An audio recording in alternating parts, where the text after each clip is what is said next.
ವಿಧಾನಸಭೆ ವಿಧಾನ ಪರಿಷತ್ನಲ್ಲಿ ಮೂಡಾ ಹಗರಣ ಕೋಲಾಹಲ ಎಬ್ಬಿಸಿತ್ತು. ಸದನದಲ್ಲಿ ಬಿಜೆಪಿ ಜೆಡಿಎಸ್ ಅಹೋರಾತ್ರಿ ಧರಣಿ ನಡೆಸಿದ್ರು.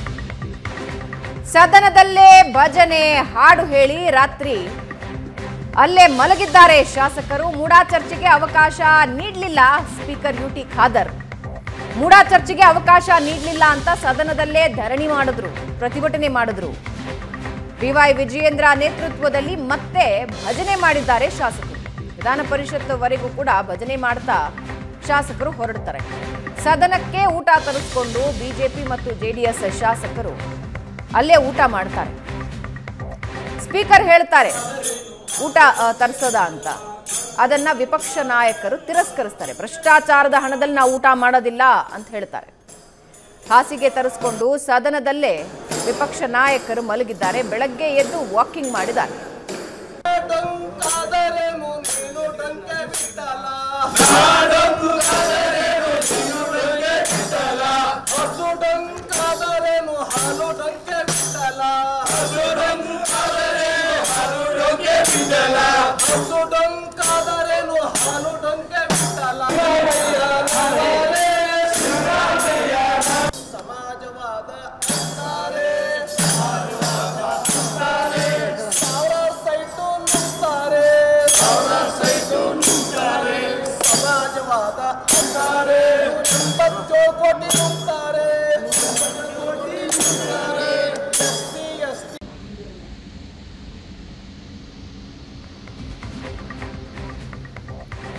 ವಿಧಾನಸಭೆ ಮತ್ತು ವಿಧಾನ ಪರಿಷತ್ನಲ್ಲೇ ಹಾಸಿಗೆ ದಿಂಬು ತರಿಸ್ಕೊಂಡು ವಿಪಕ್ಷ ನಾಯಕರು ಧರಣಿ ಮಾಡಿದ್ರು. ಧರಣಿ ಆದ ಮೇಲೆ ಅಲ್ಲೇ ಮಲಗಿದ್ರು. ಆ ದೃಶ್ಯಗಳನ್ನು ನೀವು ನೋಡ್ತಾ ಇದ್ದೀರಾ. ಮತ್ತೊಂದು ಕಡೆ ಬೆಳಗ್ಗೆ ವಾಕಿಂಗ್.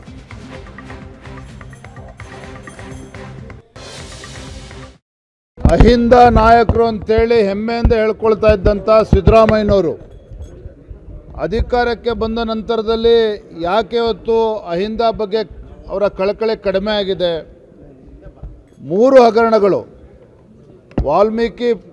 ಮಹರ್ಷಿ ವಾಲ್ಮೀಕಿ ಅಭಿವೃದ್ಧಿ ನಿಗಮದಲ್ಲಿ 187 ಕೋಟಿಯನ್ನು ಲೂಟಿ ಮಾಡಿರ್ತಕ್ಕಂಥ ಈ ರಾಜ್ಯ ಸರ್ಕಾರ, ಕಾಂಗ್ರೆಸ್ ಸರ್ಕಾರ, ಸಾವಿರಾರು ಕೋಟಿ ಬೆಲೆ ಬಾಳ್ತಕ್ಕಂಥ 4,000ಕ್ಕೂ ಹೆಚ್ಚು ನಿವೇಶನಗಳನ್ನು ಬೇಕಾಬಿಟ್ಟಿ ಮನಸೋ ಇಚ್ಛೆ ಅವರ ಹಿಂಬಾಲಕರಿಗೆ, ರಾಜಕೀಯ ಪುಡಾರಿಗಳಿಗೆ ಅಷ್ಟೇ ಅಲ್ಲ, ಸ್ವತಃ ಮುಖ್ಯಮಂತ್ರಿಗಳ ಕುಟುಂಬದ ಸದಸ್ಯರಿಗೆ, ಅವರ ಧರ್ಮಪತ್ನಿಗೂ ಕೂಡ 14 ನಿವೇಶನಗಳನ್ನು ಕೊಟ್ಟೋದ್ರ ಮೂಲಕ ಬಡವರಿಗೆ ಇವತ್ತು ಅನ್ಯಾಯ ಮಾಡಿದ್ದಾರೆ, ದಲಿತರಿಗೆ ಅನ್ಯಾಯ ಮಾಡಿದ್ದಾರೆ, ಹಿಂದುಳಿದ ವರ್ಗಗಳಿಗೆ ಅನ್ಯಾಯ ಮಾಡಿದ್ದಾರೆ. ಇವತ್ತು ಕೂಡ ಚರ್ಚೆಗೆ ಪ್ರಯತ್ನ ಮಾಡ್ತೀವಿ. ಅಧ್ಯಕ್ಷರ ಅವಕಾಶ ಕೊಟ್ಟರೆ ಚರ್ಚೆ ಮಾಡ್ತೀವಿ. ಇಲ್ಲಾಂದ್ರೆ ಇವತ್ತು ಅಹೋರಾತ್ರಿ ಧರಣಿ ಮಾಡ್ತೀವಿ. ಮತ್ತು ಸೋಮವಾರದಿಂದ ಬೆಂಗಳೂರಿಂದ ಮೈಸೂರು ತನಕ ಪಾದಯಾತ್ರೆ ಕೈಗೊಳ್ತೀವಿ. ಇದು ನಮ್ಮ ಎಲ್ಲ ಜಿಲ್ಲಾದಿಂದ ಕೂಡ ಜನ ಬರ್ತಾರೆ, ಕಾರ್ಯಕರ್ತರು ಬರ್ತಾರೆ, ಸಾಮಾನ್ಯ ಜನರು ಭಾಗಿಯಾಗ್ತಾರೆ. ಅದರಲ್ಲಿ ಎಲ್ಲ ನಮ್ಮ ನಾಯಕರು ಕೂಡ ಭಾಗಿಯಾಗ್ತಾರೆ. ಎಲ್ಲರೂ ಕೂಡಿ ನಾವು ಪಾದಯಾತ್ರೆ ಮಾಡ್ತೀವಿ. ಸರ್, ಇವಾಗ CM ಸಿದ್ದರಾಮಯ್ಯ ಅವರು ರಾಜೀನಾಮೆ ನೀಡಬೇಕು ಅಂತ ಒತ್ತಾಯ ಮಾಡ್ತಾ ಇದ್ದಾರೆ. ಸೊ ಅದಕ್ಕೆ ಹೇಳ್ತೀವಿ, ಈ ಹಗರಣ ಏನೈತಿ, ಹಿಂದೆಂದು ರಾಜ್ಯ ಕಾಣದಂಥ ದೊಡ್ಡ ಹಗರಣ, 4,000 ಕೋಟಿ ಹಗರಣ.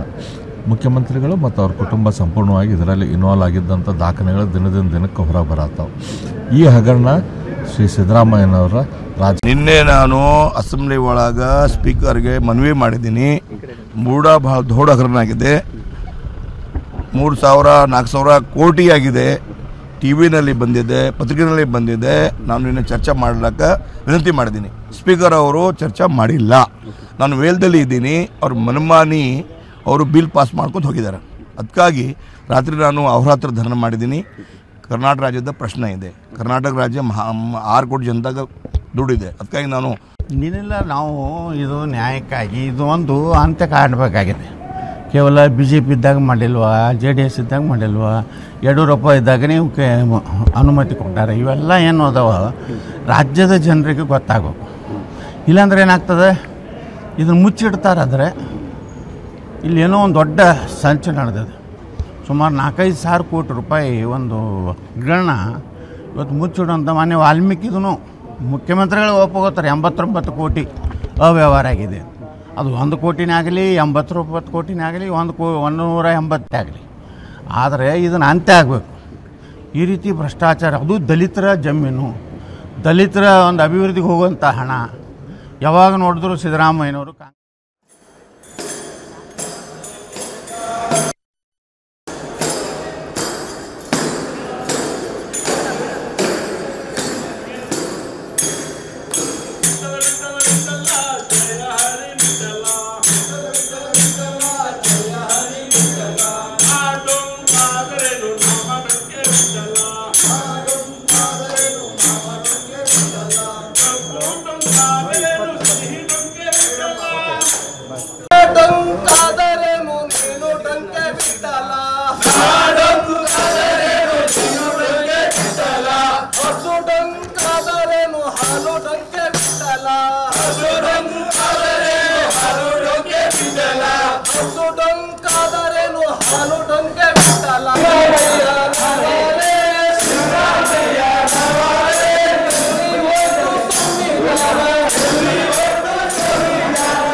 ಪ್ರಶಾಂತ್, ಈ ಬಾರಿಯ ಅಧಿವೇಶನ ಅಂತ ಡೆಫಿನೆಟ್ಲಿ ಜೋಶಲ್ಲಿದ್ದಾರೆ ವಿಪಕ್ಷ ನಾಯಕರು, ವಿಪಕ್ಷ ಸದಸ್ಯರು.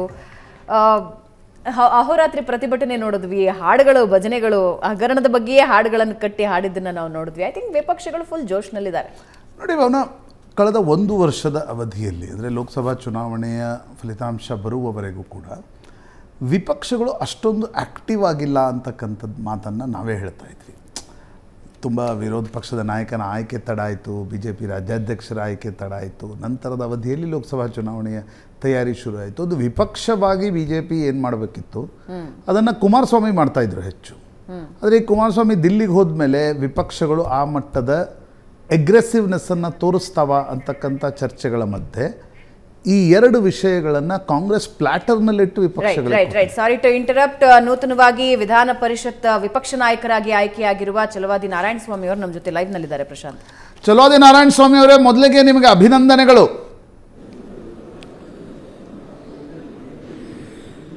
ತಮಗೆ ಹೃತ್ಪೂರ್ವಕ ಧನ್ಯವಾದಗಳು. ಅಲ್ಲ, ನಿಮ್ಮೆಲ್ಲರ ಸಹಕಾರ ಬರಲ್ವಾ? ಅಲ್ಲ, ನೀವು ನನ್ನನ್ನು ಯಾವ ರೀತಿ ನೆನೆಸ್ಕೊಳ್ತೀರೋ ಅದರ ಮೇಲೆ ಡಿಪೆಂಡ್ ಆಗುತ್ತೆ. ನಿನ್ನೆ ಬಹಳ ಭಾವುಕರಾಗಿದ್ರಿ, ಬಹಳ ಆತ್ಮೀಯರು. ನಿಮ್ಮ ಸದನದ ಭಾಷಣವನ್ನು ಕೂಡ ಕೇಳಿದೆ, ನೀವು ತುಂಬ ಭಾವುಕರಾಗಿದ್ರಿ. ಆದರೆ ನಂತರ ಸಂಜೆಯಿಂದ ತುಂಬ ಅಗ್ರೆಸಿವ್ ಆದಂತೆ ಕಂಡು ಬರ್ತಾ ಇದೆ. ನಿಮ್ಮ ಮೊದಲ ದಿನದ ವಿರೋಧ ಪಕ್ಷದ ನಾಯಕನಾಗಿ ಮೊದಲ ದಿನವೇ ನೀವು ಸದನದಲ್ಲಿ ಕಳೆದಿದ್ದೀರಿ ರಾತ್ರಿ. ಹೌದು, ಈ ಅಗ್ರೆಸಿವ್ನೆಸ್ಸು ನಮಗೂ ಇರಬೇಕಾಗತ್ತೆ. ಯಾಕಂತಂದ್ರೆ ನಮ್ಮ ಜೀವನವೇ ಅದೇ ರೀತಿ ಬಂದಿದ್ದು. ನಾನು ನಿನ್ನೆನೇ ಹೇಳಿದೆ, ನಾವು ಧೂಳಿನಿಂದ ಬಂದ ಜನ ಅಂತ. ಯಾಕೆ ಅಂತಂದ್ರೆ ಬರೀ ತಳ ಸಮುದಾಯದಿಂದ ಮಾತ್ರ ಅಲ್ಲ, ತಳ ಹಂತದಿಂದ ಬಂದಿರತಕ್ಕಂಥವ್ರು. ನಾನು ಈ ಒಂದು ಪದವಿಗೆ ಅಥವಾ ಈ ಜವಾಬ್ದಾರಿಗೆ ಮುಟ್ಟಲಿಕ್ಕೆ ಕನಿಷ್ಠ ಪಕ್ಷ ನನಗೆ 45-46 ವರ್ಷಗಳಾಗಿದೆ. ಇದು ಸುದೀರ್ಘವಾದ ಪ್ರಯಾಣ ನಂದು. ಆದ್ದರಿಂದ ಸದನದಲ್ಲಿ ನನ್ನ ಅನುಭವ ಕಡಿಮೆ ಇದ್ದರೂ ಕೂಡ ರಾಜಕೀಯ ಜೀವನದಲ್ಲಿ ನನ್ನ ಅನುಭವ ಬಹುದೊಡ್ಡದು.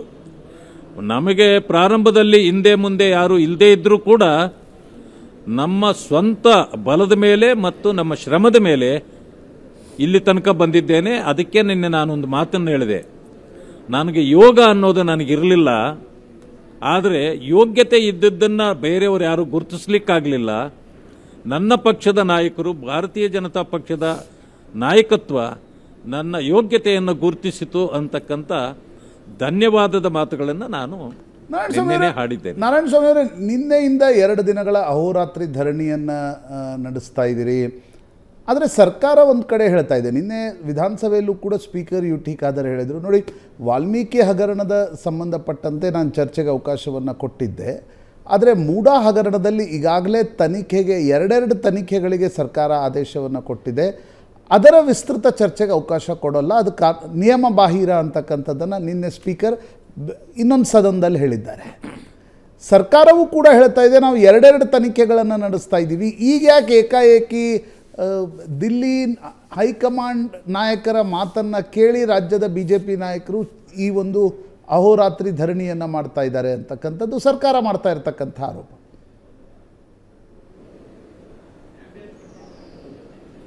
ಇಲ್ಲ, ಹಾಗಿಲ್ಲ. ನೋಡಿ,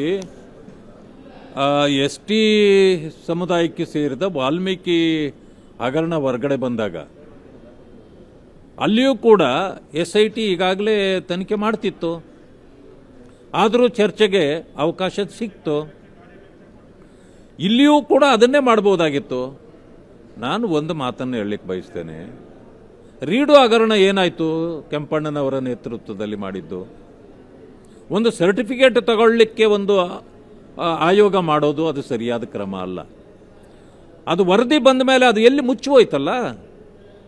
ಅದೇ ರೀತಿ ಸಮಯ ದಬ್ಬತಕ್ಕಂಥ ಇನ್ನೊಂದು ಕ್ಲೀನ್ ಚಿಟ್ ಪಡೀತಕ್ಕಂಥ ಕಾರ್ಯಕ್ರಮ ಇದಾಗಬಾರ್ದು ಅನ್ನೋ ಉದ್ದೇಶದಿಂದ ನಾವು ಚರ್ಚೆಗೆ ಕೇಳಿದ್ದೇವೆ.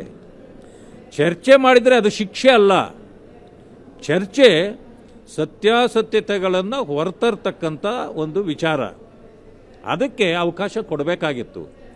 ಅದಾದ ನಂತರ ನಾನು ಇನ್ನೊಂದು ಮಾತನ್ನು ಹೇಳೋದು, ಇದು ಮಾನ್ಯ ಮುಖ್ಯಮಂತ್ರಿಗಳಾಗಿರ್ತಕ್ಕಂಥ ಸಿದ್ದರಾಮಯ್ಯನವರ ಕುಟುಂಬ ಇದರಲ್ಲಿ ಇದೆ ಅನ್ನೋ ಕಾರಣಕ್ಕೆ ಅವರ ಬುಡಕ್ಕೆ ಸುತ್ತಕೊಂಡಿದೆ. ಅದರಿಂದ ಅವರು ಹೊರಗೆ ಬರಬೇಕಾಗಿದೆ. ಚರ್ಚೆಗಳಾದರೆ ಸತ್ಯತೆಗಳು ಹೊರಬರ್ತವೆ. ನಾನು ತಮ್ಮ ಮೂಲಕ ರಾಜ್ಯದ ಜನರಿಗೆ ಒಂದು ವಿಚಾರವನ್ನು ತಿಳಿಸ್ಲಿಕ್ಕೆ ಬಯಸ್ತೇನೆ. ಅವರು ಯಾವ ಜಮೀನು ನಂದು ನನಗೆ ಇದರಿಂದ 50-50 ರೇಷಿಯೋದಲ್ಲಿ ಸೈಟ್ಗಳು ಕೊಡಬೇಕು ಅಂತೇಳಿ ತಕ್ಕೊಂಡಿದ್ದಾರೋ ಅದು ಅವರ ಭೂಮಿ ಅಲ್ಲ. 1935ರಲ್ಲಿ ದಲಿತ ಸಮುದಾಯದ ಜವರಾಯ ಒಬ್ಬರು ಆಕ್ಷನ್ನಲ್ಲಿ ಆ ಭೂಮಿಯನ್ನು ಖರೀದಿ ಮಾಡಿರ್ತಾರೆ. 92-93ರಲ್ಲಿ ಅದಕ್ಕೆ ಮೂಡ ಅದನ್ನು ಅಕ್ವೈರ್ ಮಾಡ್ತಾರೆ. 96-97ರಲ್ಲಿ ಅದಕ್ಕೆ ಪರಿಹಾರ ಕೊಡ್ತಾರೆ, ಸೈಟ್ಗಳು ಮಾಡಿ ಜನರಿಗೆ ಹಂಚಿಬಿಡ್ತಾರೆ. ಅದಾದ ನಂತರ ಮಾನ್ಯ ಮುಖ್ಯಮಂತ್ರಿಗಳಾಗಿರ್ತಕ್ಕಂಥ ಸಿದ್ದರಾಮಯ್ಯನವರು ಉಪಮುಖ್ಯಮಂತ್ರಿ ಆಗಿದ್ದ ಕಾಲದಲ್ಲಿ 98ರಲ್ಲಿ ಅದನ್ನು ಡಿನೋಟಿಫಿಕೇಶನ್ ಮಾಡಿಸ್ತಾರೆ. 2004ರಲ್ಲಿ ಅವರ ಬಾಮೈದ ಅವರ ಪತ್ನಿಯವರ ಅಣ್ಣ ಖರೀದಿ ಮಾಡ್ತಾರೆ.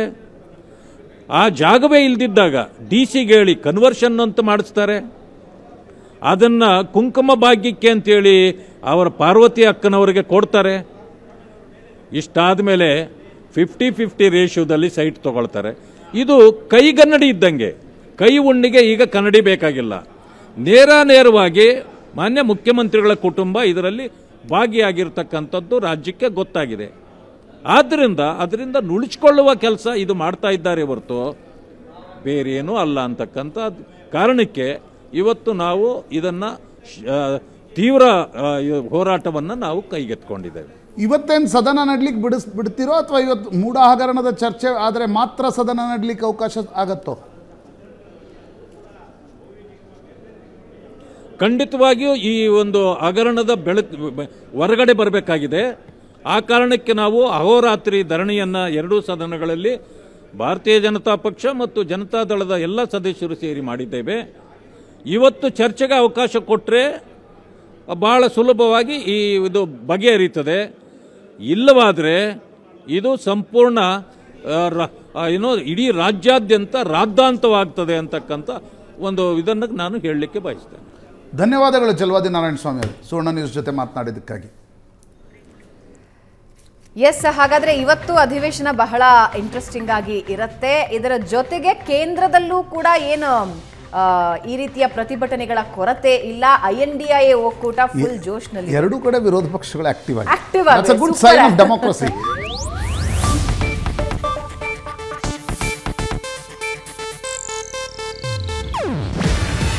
ಇದು ಏಷ್ಯಾನೆಟ್ ನ್ಯೂಸ್ ನೆಟ್ವರ್ಕ್ ಪ್ರಸ್ತುತಿ.